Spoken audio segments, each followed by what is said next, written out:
You bought your new high refresh rate monitor, but you're getting high FPS only in Valorant or Counter-Strike. There's no way you could hit that buttery smooth triple-digit FPS in something like Cyberpunk. Right? Downloading FPS doesn't sound too real. Except it is.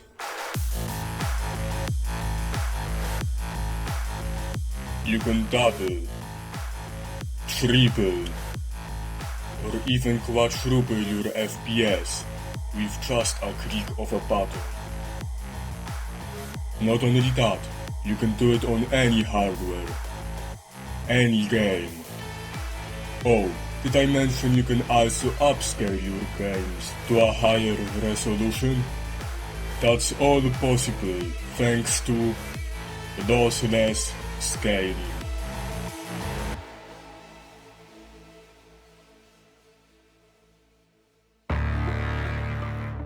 First, you have to spend a fortune, $7.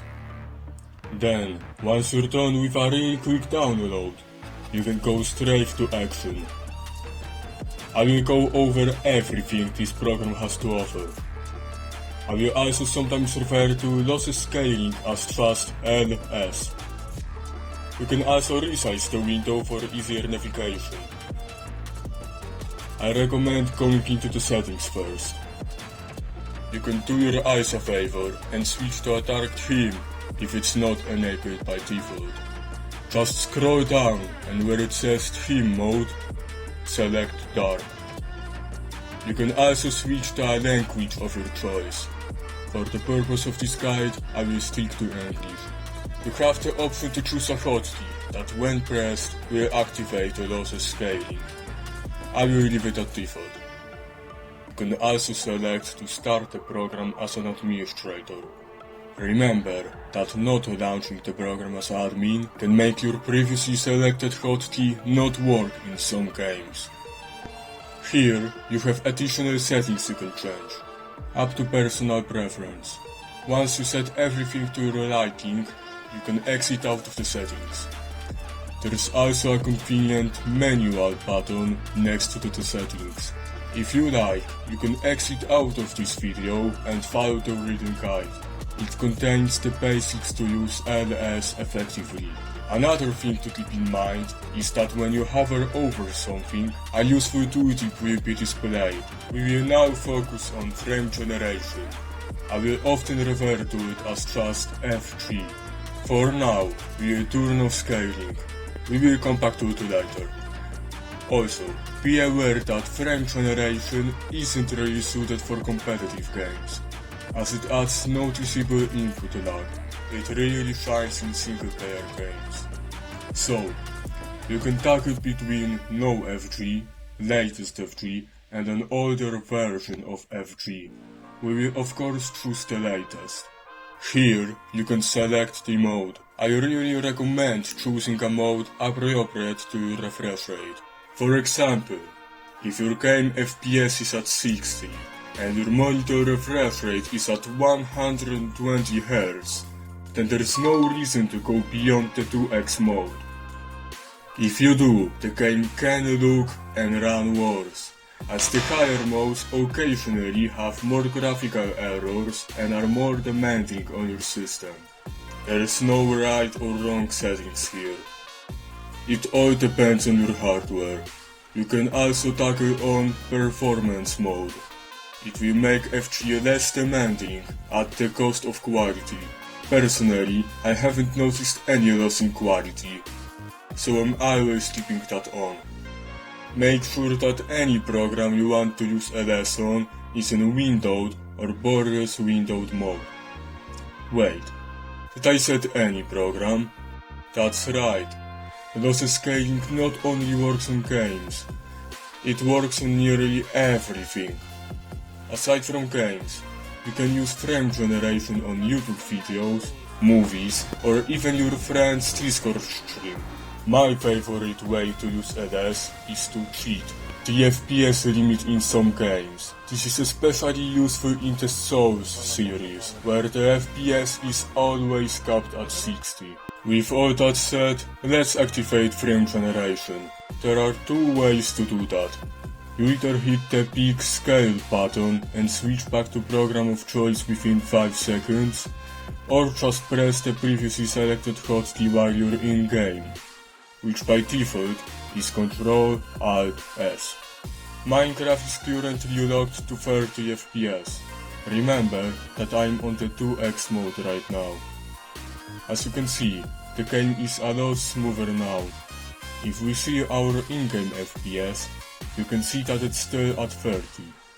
That's because Lossless Scaling is just a screen overlay. An FPS counter is enabled by default. We can see it in the top left corner. The number to the left is the original game FPS, and the one to the right is the generated FPS, meaning what you see on screen. You may have noticed some graphical errors, especially at the edges of the screen. That's because the quality of lossless scaling depends on the original game FPS. I would say that 30 FPS is the bare minimum to use lossless scaling effectively. I will now set my in-game FPS to 50. Graphical errors are now barely visible, and you can see that 50 FPS turns into 100 FPS. It's a lot smoother than it was before, but you can't see it because the video is in 60 FPS. Now, let's switch to the 3x mode. As you can see, the generated FPS got even higher, however my in-game FPS got lower. That's because higher modes are more demanding on your computer. Now, let's get to the second biggest feature of lossless scaling. As the name implies, lossless scaling was originally created to scale your screen to a higher resolution, and not to generate frames. I will first go over the scaling type. There is no single best option here. Every type serves a different purpose. AMD FSR, NVIDIA Image Scaling, LS1, and PQBIC CAS work well on modern 3D games. On the other hand, Integer and Nearest Neighbor work well on pixelated 2D games, and Anime 4K works well on you know what. There are also some scaling types I haven't mentioned, so feel free to experiment. I will choose LS1. As you can see, some of them have additional settings. I will also disable FG, but you can use them together if you want. Now, let's head over to scaling mode. By default, you have it set to auto. That means that the game's resolution will be scaled to your monitor. So, you would have to set your game to windowed mode, lower the game's resolution, and then activate LS. You can also choose between aspect ratio and full screen mode. These options only matter if your game window size is irregular. These options only matter if your game window size is irregular. When I resize Minecraft to an unusual resolution and use the aspect ratio mode, you will notice that the screen is cropped, but the image isn't stretched in any way. However, when I switch to the full screen mode, you will notice that the screen is stretched a lot as it fits the screen. Manually setting game's resolution seems like a struggle, and it can be. However, there is a much easier method to scale your game. Instead of auto, select custom and toggle on the resize before scaling option. Now, you can play around with the scale factor. The higher the number, the lower the quality, but also better FPS. As you can see, the game automatically scales to my monitor. The higher we set our scaling factor to, the worse the game looks. At 10, the game looks like Play-Doh. Be aware that this approach to scaling only works on games that allow you to resize their windows. For games that don't allow you to do this, you will need to set the resolution in-game manually and use the auto mode. You can also create custom profiles that can activate automatically when you launch specific games. Settings don't carry over between profiles. There is also a status button at the bottom that allows you to see some info on currently scaled program. Now, I will quickly go over other settings. I recommend leaving the cursor tab as it is. Remember that you can hover over some settings to see if they would help you. Scroll down to the rendering tab and make sure that draw FPS is enabled. The FPS counter should be enabled by default and helps to diagnose potential problems. Lossless Scaling also natively supports AMD FreeSync, and there are toggles for HDR and recently added NVIDIA G-Sync support. There's also sync mode and max frame latency. You can hover over them to see what they do. I will leave them at default. With the capture tab, you can select screen capture method. I really recommend leaving this at DX3i, as the other two are highly situational. Below, you can select which graphics card LS will use and which monitor LS will be displayed on. I don't have much choice since I have one graphics card and one monitor. There is a highly situational option to crop your image. As you can see, when I set one of the sides to a high number and I enable LS, the screen gets cropped a lot. Once again, it's highly situational. Lastly, you can enable the multi-display mode if you have and want to use your other monitor while using LS. And that's all you needed to know to use Lossless Scaling. However, there are a lot of bonus things you can do to further enhance your experience with Lossless Scaling. I will go over them now. Frame generation in Lossless Scaling works best when the FPS is stable.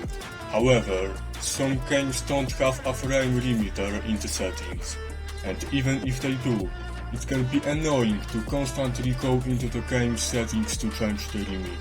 And that's where Riva Tuner Statistics Server, or RTSS for short, comes in. With it, you can adjust your FPS limit in all games with just a click of a button. You will find a link to this program in the description. Once you're on this page, head over and click one of the download buttons. After a couple of seconds, you will be ready to download. Once the download is finished, you will need to unpack it with 7-zip or WinRAR. Then you will have to run the installer. Once you're in the program, you will have to switch a couple of options. Switch the Show on-screen display to off, unless you want to use an overlay similar to mine. Then, switch the application detection level to high and disable stealth mode, as it can break a lot of things. For example, streaming your game on Discord with stealth mode crashes the game. And if you don't want to change your FPS cap with hotkeys, then you can change it over here, and it should work right away in any game. If you want to do it with keycaps, you need to click Setup at the bottom, then switch over to the plugins tab. Now, double click Hotkey Handler and choose a hotkey for Toggle Frame Rate Limiter. Then, at the very bottom, you can create hotkeys to adjust your frame rate limit. Click the three little dots, then select Increase Frame Rate Limit as the preset. Now, that is the number that will be added to the limit every time you press the button. I will set mine to 5. Click OK and repeat the same thing below, but this time select Decrease Frame Rate Limit as the preset. Now, you need to type the number you will subtract from the frame rate limit. I will type -5. Now, you can select hotkeys for both of these actions. We are back in Minecraft. You can see that I can enable the limiter with just a click of a button, and I can adjust the frame rate limit in the same way. RTSS also allows you to have an overlay similar to mine, but that is beyond the scope of this video. I will also show you how to stream lossless scaling to friends on Discord. First, make sure that the lossless scaling window is visible. Then, bring up the window where you select the thing to stream. Minimize the lossless scaling, and once the big yellow tag appears, select to stream lossless scaling. Now, the thing you activated LS on will be streamed on Discord. On the subject of streaming, there is a way to stream or record lossless scaling in OBS. This is not an entire OBS guide, just how to get LS to work with OBS. To begin with, add a new game capture source. I will name it lossless scaling. Now, select capture specific window, but don't select the window yet. Make sure that you have match this. Otherwise, find window of same executable selected. After that, turn on Crossfire SLI support. It made my LS recordings way more consistent. Now, scroll down and check Capture Third-Party Overlays. Now, quit out of OBS. You will need to run lossless scaling before OBS. Also, make sure that you run both as admin. And before you launch OBS, make sure that the lossless scaling window is visible. Now, head over to OBS, highlight the newly added source, and select lossless scaling as the window. Now, activate the LS in-game. See the FPS counter in the top left? Now you see a lossless scaling footage of lossless scaling in Minecraft. It's important that you do all of this in this exact order. However, the moment you disable LS or Alt-Tab, the recording will be frozen until you enable LS again. If you can't record LS at all, then try restarting your PC. Overall, recording LS is pretty problematic, and the best solution would be using an external capture card. Also, if you want to access the newest beta versions or some older ones, you can do so on Steam. Right click on LS and click Properties. Now, select Betas, and here you can choose which version to launch. Information on upcoming betas can be found on the official Lossless Scaling Discord, link in the description. Before we end this video, time for some nerd shit. You might be wondering how LS works and why is it so different from other frame generation tech on the market, that being FSR3 and DLSS. We will first explain how FSR3 and DLSS frame generation work. Here is the blueprint. As you can see, there's an additional generated frame between each real frame. Both FSR3 and DLSS make use of the motion factors. This is basically information on where different objects are about to move. Another thing to keep in mind is that the frame gen takes place before the cut is drawn. That means that there will be no distortion in HUD, like you can sometimes notice in LS. All of this results in a good looking frame with minimal graphical error and relatively low latency. However, there are two significant downsides. First, it is a game-only tech, since it requires the motion factors. Second is that the FG tech has to be applied to the game by developers. This means that a DLSS frame generation mod is not possible for something like GTA 4. On the other hand, you have lossless scaling. Lossless scaling only has access to the final frame, so it can't frame gen before the cut is drawn, and it can't access the motion factors. Both of these things will result in a worse looking image. The weakness of lossless scaling is also its strength. Since it doesn't care about motion factors or the HUD, it can be used on nearly everything. games, movies, YouTube videos, you name it. Furthermore, it can render more than just one frame. Currently, it can render up to 3 additional frames, meaning 4 times the FPS. However, due to the way LS displays frames on screen, there is noticeably higher latency when compared to other FG technologies. And that's all there is to lossless scaling. If you're skeptical about trying this program, don't be. It's just $7 and you can refund before you hit 2 hours of playtime. And remember, buying this program supports the solo developer and speeds up the progress of development. And the development is already pretty fast. Lossless Scaling gets major updates with new features and improvements every month or so. More info on that on the official Discord. Have fun generating frames. Until next time.